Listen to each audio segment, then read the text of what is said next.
भी चर्चाएं हो रही है। बहुत शुक्रिया तमाम जानकारी देने के लिए। आगे बढ़ते हैं अब खबर काम की। दरअसल एक और जहां प्लास्टिक का कचरा लगातार बीमारियां बढ़ा रहा है, तो वहीं माइक्रो प्लास्टिक से बढ़ता प्रदूषण हमारे पर्यावरण को लगातार नुकसान भी पहुंचा रहा है, जिससे हमें अपनी सेहत अच्छी रखना बड़ी चुनौती बन गया है। ताजा रिसर्च में यह पाया गया है कि छोटे छोटे प्लास्टिक के कण संक्रमण और बैक्टीरिया फंगस फैला रहे हैं। माइक्रोप्लास्टिक के जो परजीवी हैं वो एंटीबायोटिक दवाओं के खिलाफ मजबूत प्रतिरोध विकसित कर लेते हैं। आज पूरी दुनिया में स्वास्थ्य विशेषज्ञ माइक्रोबैक्टीरिया रेजिस्टेंस को बड़ी चुनौती मान रहे हैं। मिट्टी हो या फिर पानी, माइक्रोप्लास्टिक का प्रदूषण धरती पर हर जगह पहुंच चुका है।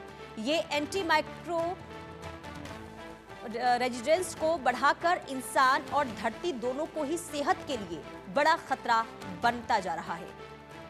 तो ये आपको बता दें कि जिस तरीके से देखिए, एक और अगर हम प्लास्टिक की बात करते हैं तो जहां प्लास्टिक का जो कचरा है वो लगातार बीमारियां बढ़ा रहा है, वहीं माइक्रो प्लास्टिक से बढ़ता प्रदूषण हमारे पर्यावरण को लगातार नुकसान भी पहुंचा रहा है, जिससे हमें अपनी सेहत अच्छी रखना बहुत बड़ी चुनौती बन गया है। और जो ताज़ा रिसर्च हुआ है उसके मुताबिक ये पाया गया है कि छोटे छोटे जो प्लास्टिक के कण हैं वो संक्रामक बैक्टीरिया फंगस फैला रहे हैं और माइक्रोप्लास्टिक के जरिए जीवी एंटीबायोटिक दवाओं के खिलाफ मजबूत प्रतिरोध विकसित कर लेते हैं।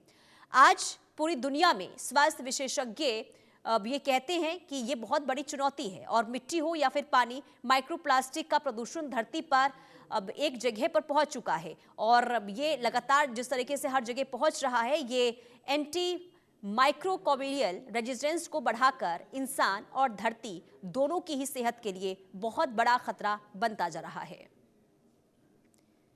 तो प्लास्टिक कचरा स्वास्थ्य के लिए बहुत बड़ा खतरा किस तरीके से बन रहा है, इसे एक रिसर्च के दौरान बताया गया है। दरअसल बीमारियां लगातार बढ़ती जा रही है और इसके जो कण हैं वो हमारी सेहत को नुकसान पहुंचाते हैं। एंटीबायोटिक्स के खिलाफ प्रतिरोध लगातार कम हो रहा है। खास करके जो छोटे छोटे प्लास्टिक के कण हैं वो लोगों की सेहत के लिए बहुत ज़्यादा नुकसानदायक होता है। अब देखिए कचरा स्वास्थ्य के लिए कैसे खतरा है, क्योंकि जो प्लास्टिक जिसका हम इस्तेमाल करते हैं उसे हम कहीं पर भी फेंक देते हैं, लेकिन यही कचरा हमारे शरीर के लिए नुकसानदायक हो सकता है।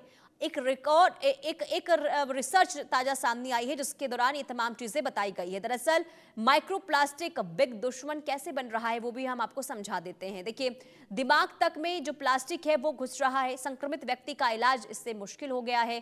प्लास्टिक के कण काफी जमा हो जाते हैं। बैक्टीरिया की जो संभावना है वो बढ़ जाती है। कॉलोनी में प्लास्टिक के कण जो हैं वो फैले रहते हैं। वो शायद आपको अंदेशा नहीं होगा कि वो हमारी शरीर के लिए कितना नुकसानदायक है, लेकिन वो धीरे धीरे हमारे शरीर के लिए जहर से भी ज़्यादा खतरनाक तौर पर काम करता है। दिमाग तक देखिए जब प्लास्टिक घुस जाता है, जब इसका इलाज आप करवाने के लिए जाते हैं तो वो मुश्किल सा संभव होता है। प्लास्टिक के कण में ये जमा हो जाता है। यानी कि देखिए प्लास्टिक का इस्तेमाल नहीं करना चाहिए, इसे लेकर तो लगातार ही हिदायत दी जाती रही है, लेकिन जो प्लास्टिक हम यूज़ करते हैं, जो इस्तेमाल करते हैं, उसके बाद उसे हम कहीं पर भी फेंक देते हैं।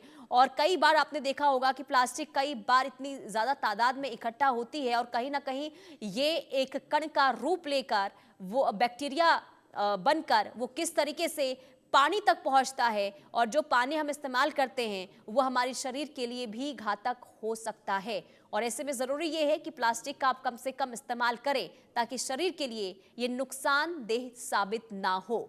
तो प्लास्टिक आजकल कैसे लगातार बीमारियों को दावत देता है, इसकी जानकारी हम आपको दे रहे हैं, क्योंकि प्लास्टिक का जो कचरा है वो लगातार बीमारियां फैला रहा है। और ऐसे में जब अपने घर के आसपास अगर आप देख रहे हैं कि प्लास्टिक का कचरा इकट्ठा है तो आप इसे लेकर जानकारी दे सकते हैं नगर निगम को या फिर आपके आसपास जो सफाई टीम है उन तक आप जानकारी पहुंचाइए, ताकि आप आसपास के चीज़ों को सुरक्षित रखें, अपने माहौल को सुरक्षित रखें, ताकि बीमारियों से आप बचें।